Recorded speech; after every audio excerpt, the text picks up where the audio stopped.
have finished flushing all the old components that are going to be reused, and I'm finally ready to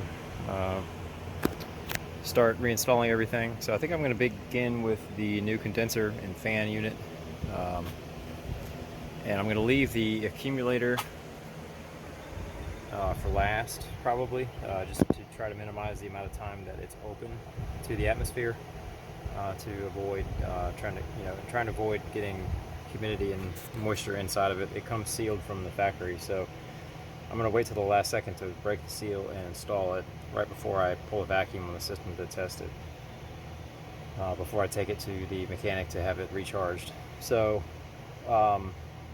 anyway, let's move on with the condenser. As you remember from earlier, I've got the new condenser installed in the fan housing, so I'm just going to go ahead and set that in place and connect the wiring, and then we'll work on bolting it into place. Okay, I've got the new condenser and fan housing assembly reinstalled. As you remember earlier, there's a bracket on the backside left and right that has a hole that round rubber grommet on the bottom of the fan housing slips into both sides. And then I've reinstalled the 10mm bolt here on the driver's side into this body panel here. So it's nice and tight now, and going to go ahead and reinstall the radiator cross member or radiator support, which again has two 13mm bolts here, two 13mm bolts here, and then we can reattach the hood latch assembly and cable, and then we can reinstall mounting bolts for the other side of the condenser and for the radiator. I'll be right back. Okay, as you can see, I've got the radiator support bracket reinstalled. I've got the hood latch assembly in place. Just need to tighten down the two 10mm bolts on either side. And I have started the 10mm bolts for the radiator and the other side of the condenser. I just need to tighten them down, and we'll be done with this portion. And then we can move along. So let me finish up those bolts, and we'll get going on the rest of this. Okay, I'm ready to start reinstalling some of the refrigerant lines. So this one runs from the compressor to the backside of the condenser, and I have reinstalled, or I have installed the new O-rings. I removed the old O-rings, and the kit I ordered came with a full set of new O-rings, so I've installed those. See all the stuff that the kit came with. I've already used some of the O-rings and gaskets and whatnot, but so I've got a new gasket, and I think this clip goes on first, and it's got a sort of raised lip. It fits inside the orifice there, so that goes on, and then the new gasket.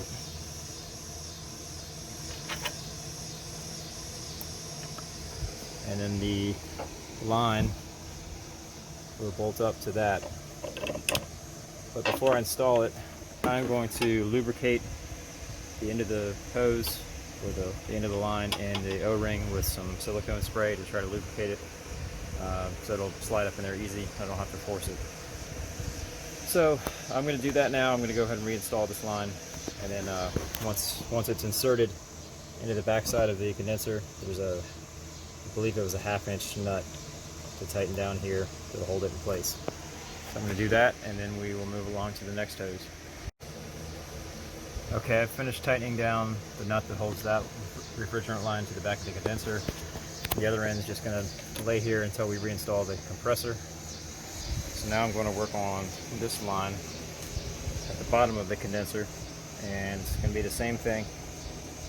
We've got this clip with a raised lip that'll fit on first. Like that, the raised lip will fit inside the orifice.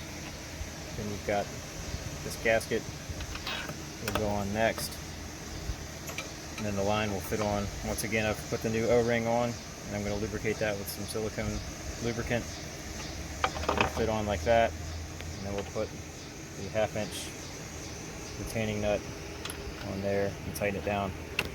Eventually we'll need to reclip it into these plastic retainers here, as well as up here, but for now I'm going to leave it loose so that I have some wiggle room to attach the other end to our new line. So for now I'm just going to go ahead and install this end and tighten the nut, and then we'll move along. Okay, I am now ready to install my new compressor into the vehicle. You can see it sitting here on the workbench. And I've got the instructions here that came with my kit, and basically they say that if you're just replacing the compressor, you are supposed to drain all of the oil that came shipped inside the new compressor, drain all of that out, dispose of it properly, and then drain all of the oil out of the old compressor and measure that. And then you are to measure out the same amount of new oil, install it in the new compressor, and that way you know that you're replacing the same amount of oil that was removed from the system with the old compressor. Now in my case, since I'm completely replacing almost every component of the system except for the evaporator core, I think I need to replace most of the oil in the system. I found a page in the factory service manual that actually tells you how much oil each component of the system contains. So you can see here the AC evaporator holds 2 ounces of refrigerant oil, and for the gas engine the total system fill amount is 6 ounces. So I guess in theory I could just put 4 ounces of new oil into my new compressor, but I'm thinking that since I flushed out the evaporator pretty well, I probably removed a lot of the oil. So I think I'm going to put somewhere between 5 and 6 ounces into the system. Now my instructions do say to put, right here, step number 4, install half the oil charge into the compressor and the remainder throughout the system. And then turn, obviously once you have all the lines connected, turn the compressor shaft 8 to 10 full revolutions to ensure the front seal and other internal parts are lubricated. So I'm probably going to go ahead and put about 3 ounces in the compressor once I get it into the vehicle, before I bolt the AC lines up, and you just add it through one of the holes here. And then I think I'll probably put the rest, the other 2 to 3 ounces, into the accumulator right before I install that, so that there's some oil on that side of the system. So that's my plan. I guess I am going to go ahead and now work on bolting this. Well, first I'm going to drain the oil out of this, and then I'm going to bolt it into the truck. So let me reposition and we'll work on that. Okay, before we move over to the vehicle to reinstall the compressor, I wanted to point out that I went ahead and I did drain the oil that shipped inside the compressor, the new compressor. I pulled these plugs off and just grabbed the rubber and pull, and it'll yank out. And then you flip the compressor over a container, and the oil will drain out of these holes. So I dumped that into a container, and then I've transferred it to a graduated container. I don't know if you can see this. I found this little tag on here that says compressor contains 3 ounces of tag 46, which is what it calls for. And then it says you may need to add more for your vehicle. Now, I'm glad I measured, because it's actually closer to 4. So I guess that's why they tell you to remove all of the oil that's shipped with it, just so you can be sure how much is in the system. You know, if I had just assumed that was 3 and topped it off with 3 more, then I'd be an ounce high. So I guess the idea is to drain it out. That way you start from scratch and you can control exactly how much oil you're adding to the system. So I just wanted to note that.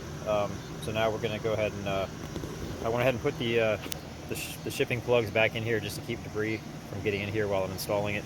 I'll pull those out at the last minute right before I add the oil and connect the lines. So let me get this over into the truck and we'll work on bolting it into place. Okay, I've got the new compressor sitting in place, and if you recall, there's a 15mm bolt, a long bolt that goes through here, and we need to make sure that hole lines up with this hole in the bracket that it mounts to. It'll pass all the way through to back here. There's another 15mm bolt, the stud on the end that goes through here, passes through the bracket, and goes back into the other side of the compressor. And in the back, there's a 13mm bolt that'll go in that hole right there by my index finger. So let me install those, and then we will reinstall the bracket that goes here beside it. Be right back. Alright, I've got the new compressor fully bolted into place. Now I'm ready to add the half the PAG oil charge to the compressor itself. So you can see I've disposed of the oil that I took out of the compressor that shipped with it. I've disposed of that, and now I've measured out 3 fluid ounces of fresh oil that I purchased. Let's see what I used. This is what I got from the local parts store. It's PAG 46 is what the system requires. And this has an additive called ice, which is like a lubricant enhancer, I think. So I've got my 3 ounces measured. I'm just going to pour that in through a funnel, and then I'm going to put the plug back in while I get set up to connect the refrigerant lines. So just wanted to show that step. Let me add the oil and we will move along. Okay, I've got the 3 ounces of PAG oil added to the compressor, reinstalled the temporary plug, and I'm going to go ahead and install this line first, but I realized I forgot to install the bracket and nuts and bolts that go down here. So again, there's this metal bracket, and there's 3 13mm nuts, 1, 2, 3, and then there's a 13mm bolt right there. So don't forget those. Alright, so now I'm going to move on to reconnecting this line, as I just said. So I'm going to pull the temporary plug out, put the new gasket on. I've already got the new O-ring, you can see there. And then I'm just going to lubricate that O-ring with a little bit of silicone spray. And then we'll insert it into the compressor with the gasket and tighten down the 1/2-inch nut that connects it. So I'm going to get that made up, and then we'll work on the next line. Okay, I'm getting ready to reinstall this line. You can see I've got the gasket there. I just need to lubricate the O-ring and then drop it down into place. But I wanted to point out that these inlets and outlet are different diameters. So this side is smaller, this side is slightly larger. That's self-explanatory because the lines that install there correspondingly are obviously different sizes. But just pay attention to the size of your gasket. This one's smaller. This one is for this hole. The larger gasket goes here. So I just wanted to point that out. Okay, I'm ready to install the other line to the compressor. You can see I've got the gasket in place. Again, this gasket opening is slightly larger, so I just need to lubricate the new O-ring that I've installed and insert it, and then attach the 1/2-inch mounting nut, just like the other side. Okay, I've got both of those lines connected to the compressor now. So I think next I'm going to work on the accumulator. So I've got my new accumulator here. Comes with shipping seals on the ends, and I believe it's under vacuum. So when you pull these off, you're going to introduce atmosphere to this. So you don't want to do this too early in the process. So I think I'm going to hop up here like I did before, kind of sit right here and put one foot on, maybe on the shock tower, and then kind of straddle the radiator support, have my other leg back here, so I can reach up in there and install the 2 10mm bolts. So the bracket it mounts to is slotted. One bolt will go through there, the other one will go down there, and the accumulator goes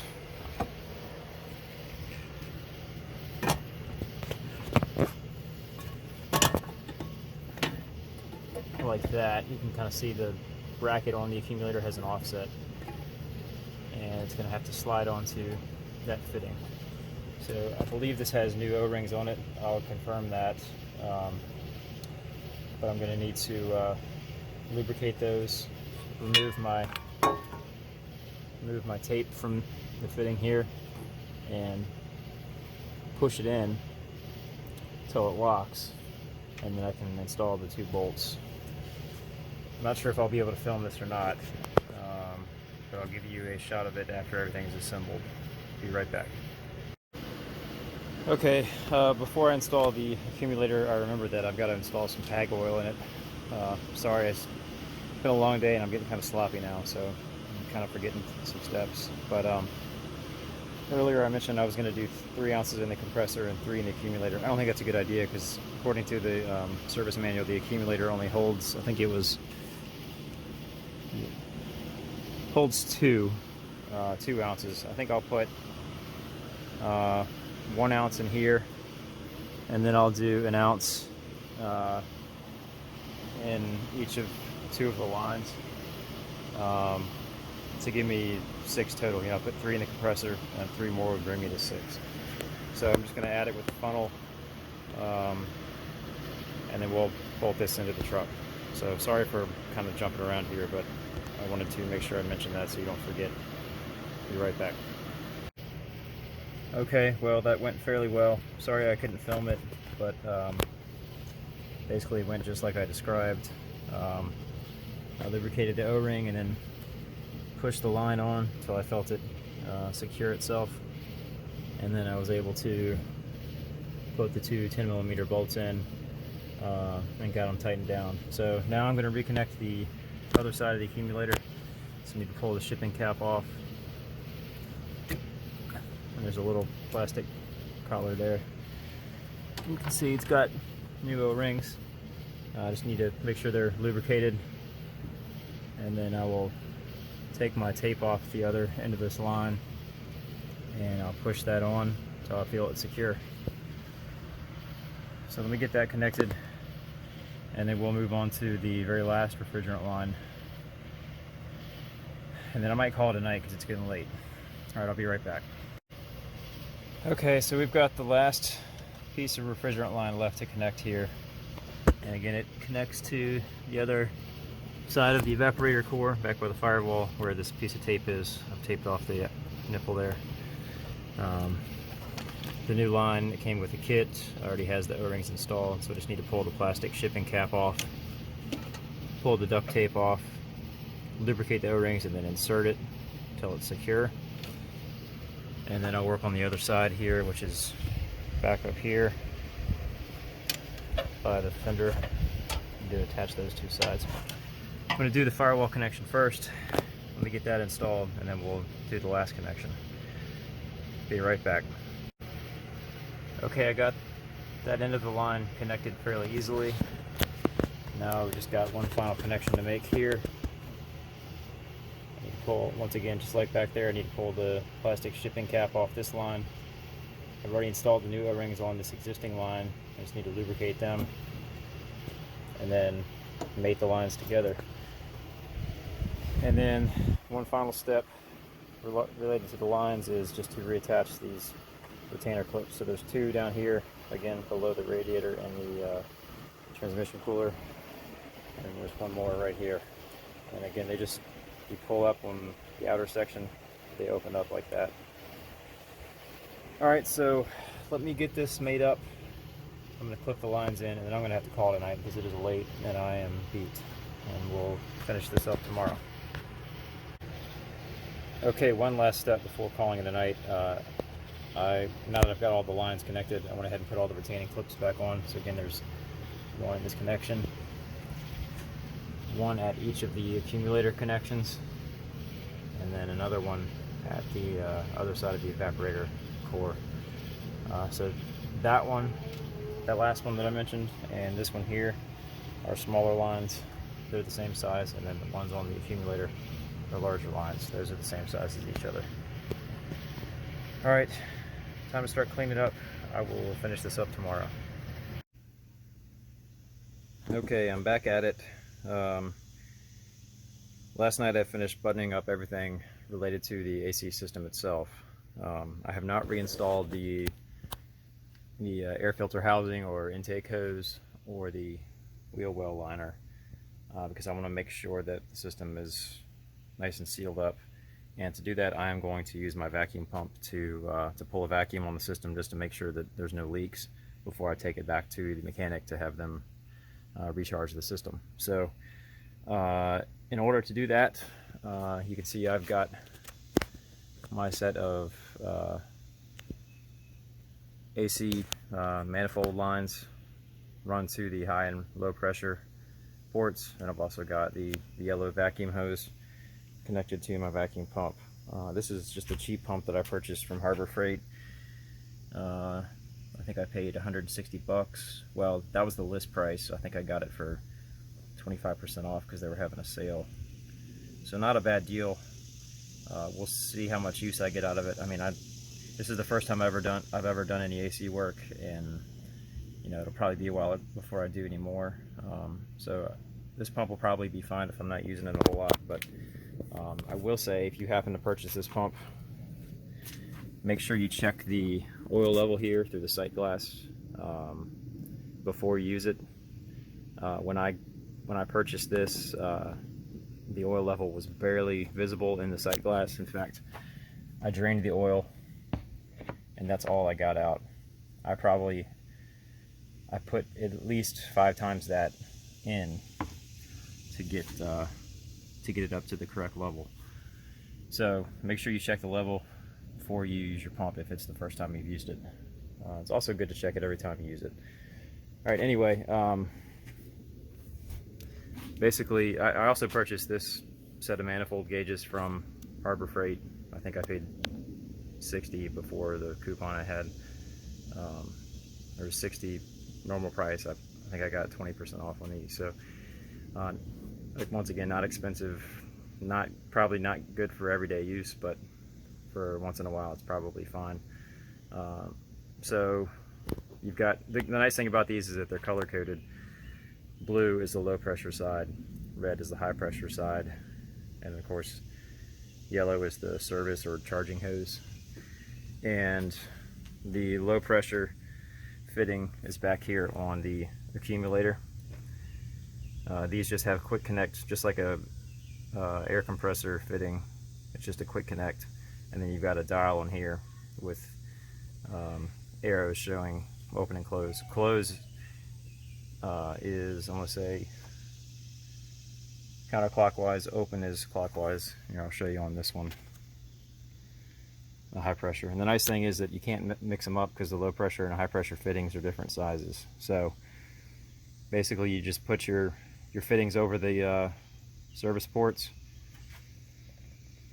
spin the knob to open the valve on both of them, make sure that your hoses are open up here to allow pressure to the gauge, or pressure or vacuum, and then you connect your yellow hose to whichever fitting on your vacuum pump is the correct size.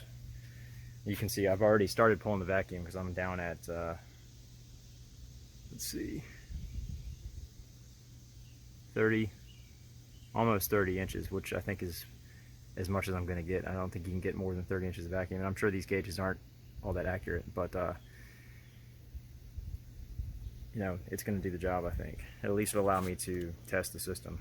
So I've only run it for about 5 minutes so far. I'm going to turn my pump back on and run it for another 45 minutes or an hour, and just keep an eye on the system and make sure that it holds a good vacuum. And once I'm assured of that, then I will finish putting the air intake housing and wheel well back in. We'll put the serpentine belts on and button everything up, and then I'll be ready to take it back to the mechanic to be recharged with refrigerant. So stay tuned, I'll be back in a bit.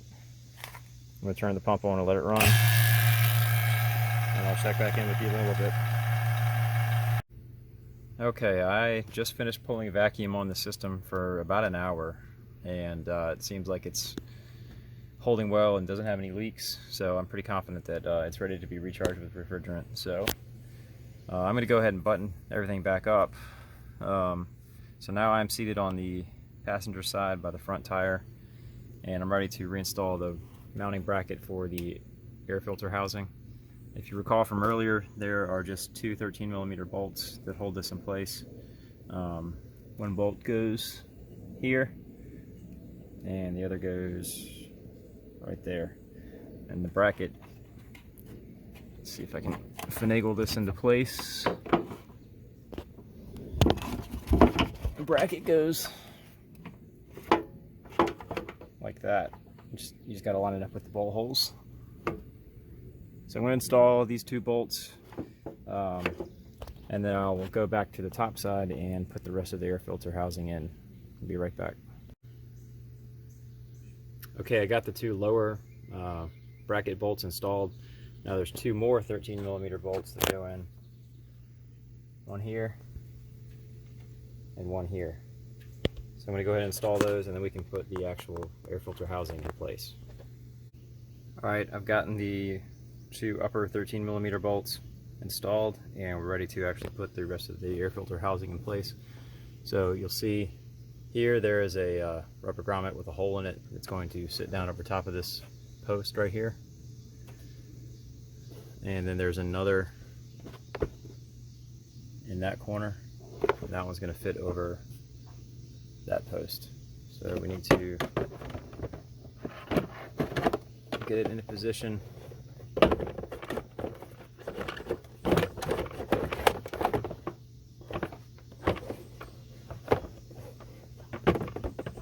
And then there's also a post here and a post here that go through these grommets and those little tabs.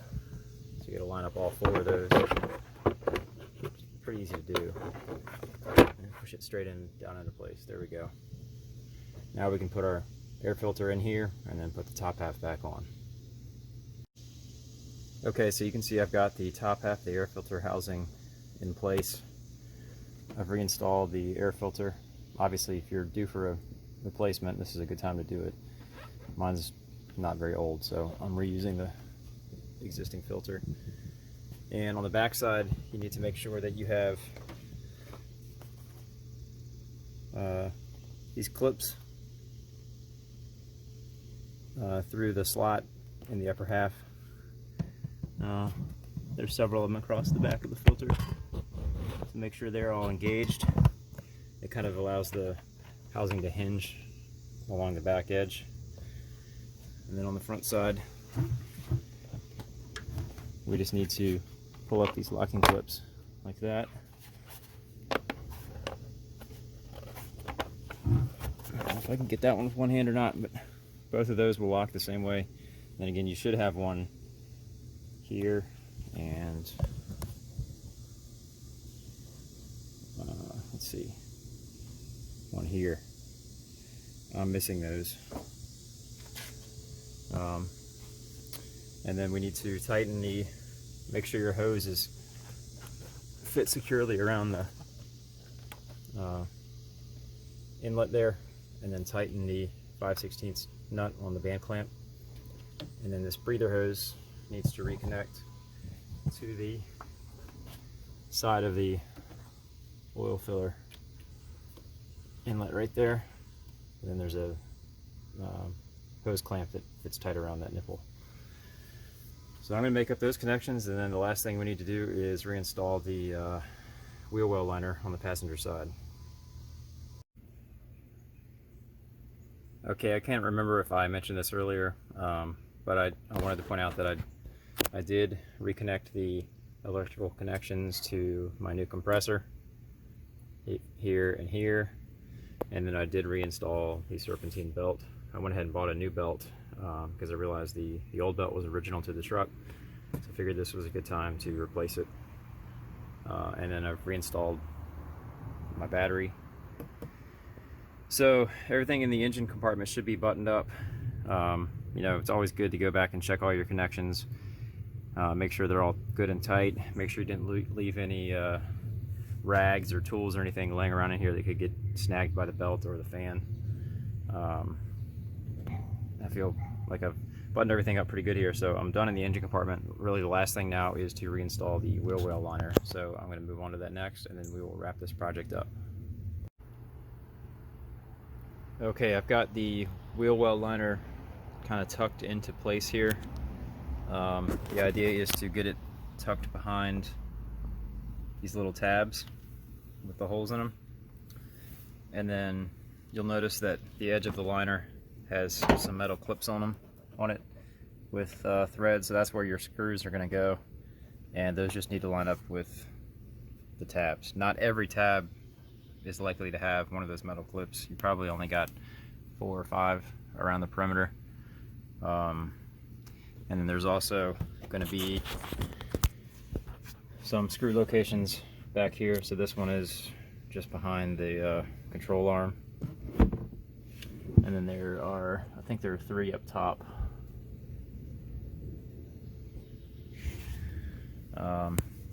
So I'm going to get those aligned and installed, and then I've got my truck has a mud flap that goes on here, mounts on the surface after the liner is tucked in behind. And all these are, I believe, either 5/16 or 8mm screws. They look like that with the big washer on them. Alright, so I'm going to reinstall those, and then we can finally wrap up this entire project. Okay, I've got the wheel well liner completely installed and the mud flap put back on, and we are fully put back together now. So we are ready to go ahead and get the system charged with refrigerant and start enjoying air conditioning again. So I know this video has been a little bit tedious, probably a little bit disjointed. Yesterday was a long day. I kind of faded at the end and wasn't really thinking clearly, so some of the steps were probably a little bit jumbled, but nevertheless, I hope you found some useful information, and I hope this video will be helpful to you. Thanks for watching.